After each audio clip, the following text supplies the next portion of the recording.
How मऊगवा का बतियाई रे बीच के ममैला मऊगवा का बतियाई रे आज से फाट चिड़िया बनाए बा भाई सर रेता और ले जाके वही के साथ गद्दारी कर सकती है, वो किसी के साथ गद्दारी कर सकती है, क्योंकि मेरा नमक खाइए, मेरा पैसा खाइए, मेरा धन चुराइए, हर एक चीज की है। हम खुलेआम कर रहे हैं, मेरे घर में चोरी करके वो खुद कबूल के गई, आप पूछे भी नहीं थे। गए हैं मेरे इस मोबाइल में, ये कोई ले नहीं सकता है, मेरे मोबाइल में है सबूत। आईडी सच्चाई है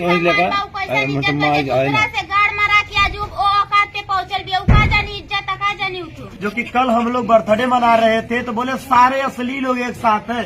तो यहाँ देखो आज तुम्हारा पोलो खुलने वाला है जो कि तुम सोची नहीं, ये वाला इशारा जो हो रहा था वो चीज जगह समझी भाई। हाँ सही है सही है। और यहाँ कोई भी दूध का धुला हुआ नहीं है। जो बोल रहे हैं आप लोग अश्लील अश्लील अश्लील, अरे अश्लील सब लोग बनाते हैं, जो बोले वो भी बनाते हैं, जो नहीं बोलते हैं वो भी बनाते हैं। हम खुद अश्लील वीडियो बनाते हैं, रिकॉर्डिंग भी है, ऑडियो रिकॉर्डिंग, वीडियो रिकॉर्डिंग, पूरा फोन रिकॉर्डिंग, फोन रिकॉर्डिंग, हर एक चीज। एक घंटा की रिकॉर्डिंग है उसका। हाँ 3-3 घंटा, 1 घंटा का है, 3-3 घंटा का, याद नहीं है क्या? 3-3 घंटा यही सो के सुनते थे उसकी रिकॉर्डिंग, याद नहीं है क्या आपको?